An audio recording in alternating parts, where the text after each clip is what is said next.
はい、皆さんこんばんは。私はスターリブモカチャンネルのモカです。はい、初めて前の動画にライクやフォローしてくれた皆さん、そして見てくれた一人一人に本当にありがとうございました。それに今見てる皆さんにも本当にありがとうございます。さあ、このことをここに置いておいて、日本語の基礎から始めよう。あ、ちょっと、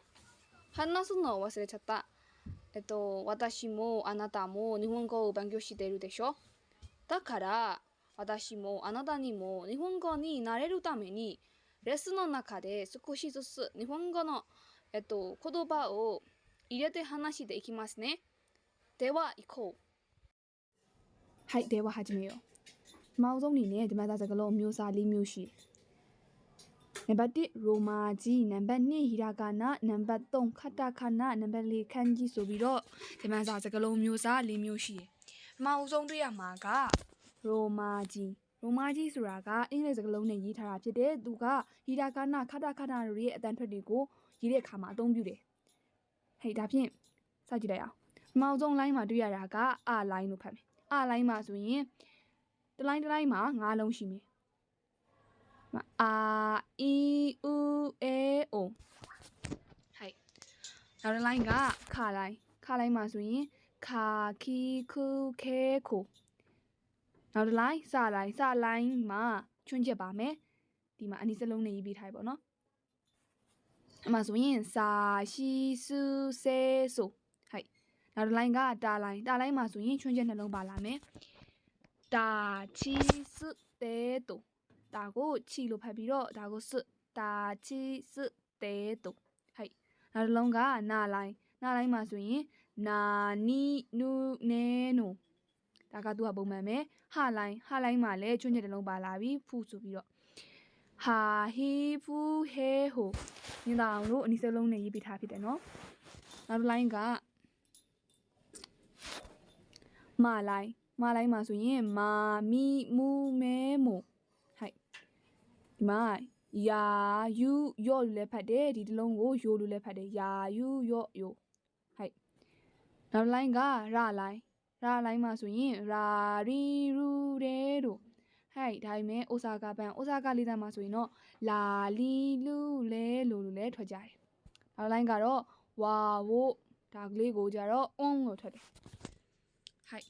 ဒါလေးကိုဘယ်လိုပြောရမလဲပါးစပ်မှာချောင်းပြေးနေအောင်ထက်ကပြန်ဖတ်ကြည့်မယ်နော်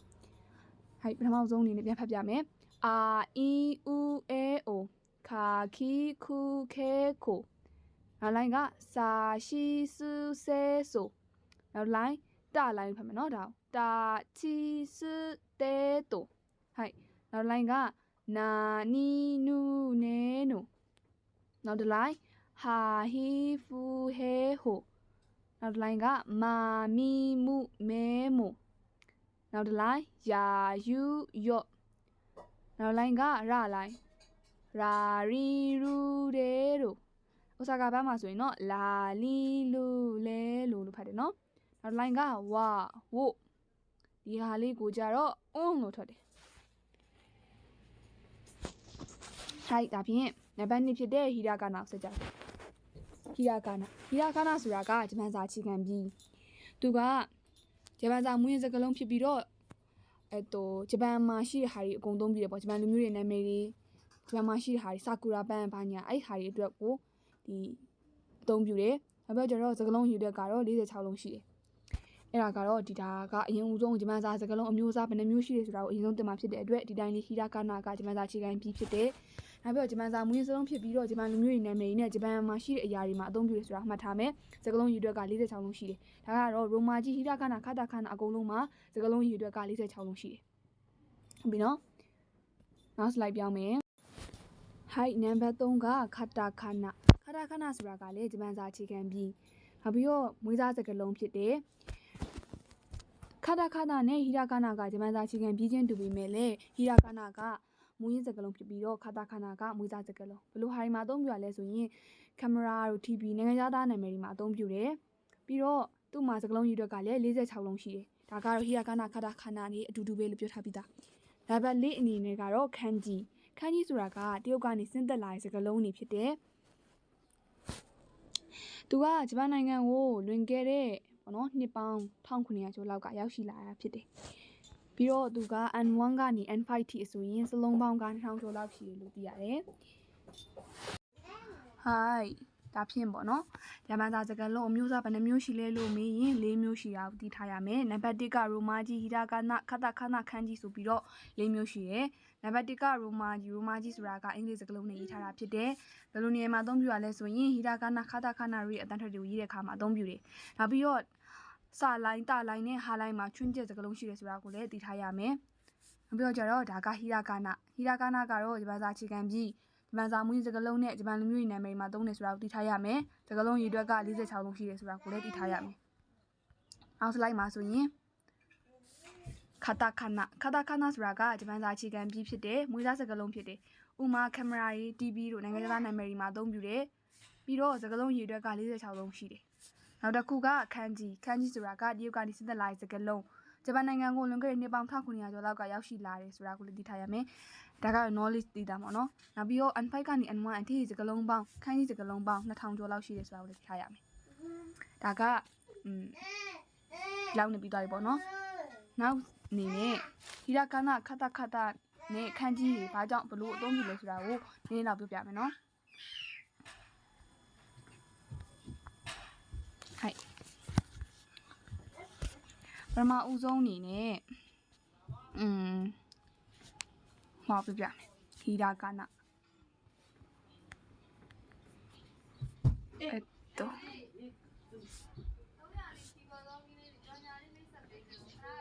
ရေးရတော့ဆိုမှာပေါ့နော်ဖုန်းနဲ့ရေးရတာဆိုတော့လေဟီရာဂနာမှာဆိုရင်ဘလို့ရာမျိုးရေးရလဲဒါကတော့ပေါ့နော်ဒီခုကြည့်နေတဲ့သူတွေကခုမှစတာဆိုတော့ဒါမသိသေးဘူးနောက်ပိုင်းကျရင်ဒီဟာတွေကိုသင်လာကြကြအော်ဒါဟာဒီလိုပါလားဆိုသိလာလိမ့်မယ်နော်ပထမဆုံးအနေနဲ့ဟီရာဂနာဆိုတာဘလို့လဲထားလိုက်ဒါဟာဟန်နာဆိုတဲ့ပန်းလို့လည်းအဓိပ္ပာယ်ရတယ်နှာခေါင်းလို့လည်းအဓိပ္ပာယ်ရတဲ့အခန်းကြီးပေါ့နည်းနည်းလေးလှအောင်ကြည့်မယ်နော် HIR ဟုတ်တော့မျိုးတွေဘောင်းမီလေးတစ်ထည့်လိုက်ယူကြအောင်ဒီဘောင်းမီကမြုပ်ချောင်းပြီးကျွတ်ကြခရုတ်တယ် ANA ဟီရာဂနာမှာဆိုရင်ဘောင်းဆုံးနေဘယ်လိုဟာမျိုးလဲဆိုတော့ဟာနာဆိုတဲ့ပန်း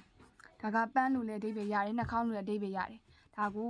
ဘာလို့ခေါ်လဲဆိုတော့ဟီရာဂနာရေးတယ်လို့ခေါ်တယ်ခတာခနာကဥမာအနေနဲ့ကင်မရာညဒါလေးဖြတ်ပြလိုက်မယ်နော်နောက်ပြီးတော့ခတာခနာ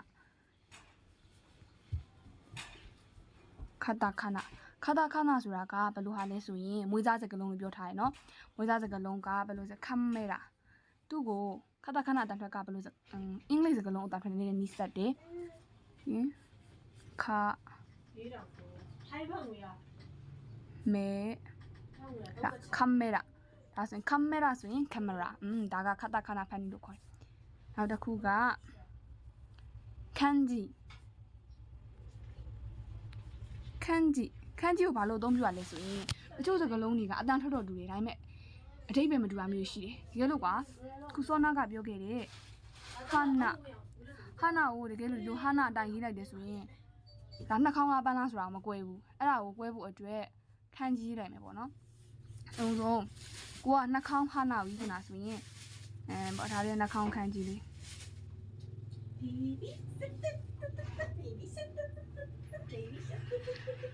လေးမလားလေးကိုတောင်းပါလေးဒါပြောနော်ခိုင်နော်ဒါလေးပြန်ဖြစ်ပြီ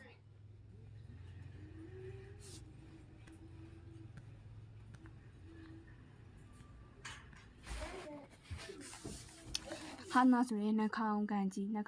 ကဖြစ်ပါတယ်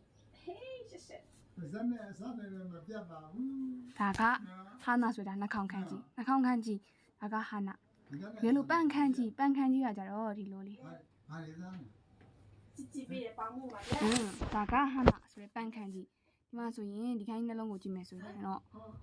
တကယ်လို့ဒီ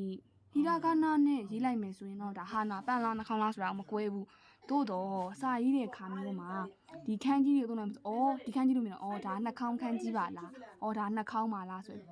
သိသွားမှာဒါအလွယ်တကူမြင်သာထင်သာရှိအောင်အတွက်အသုံးပြုတဲ့ခါမှာသုံးတာကိုခန်းကြီးကိုခေါ်တယ်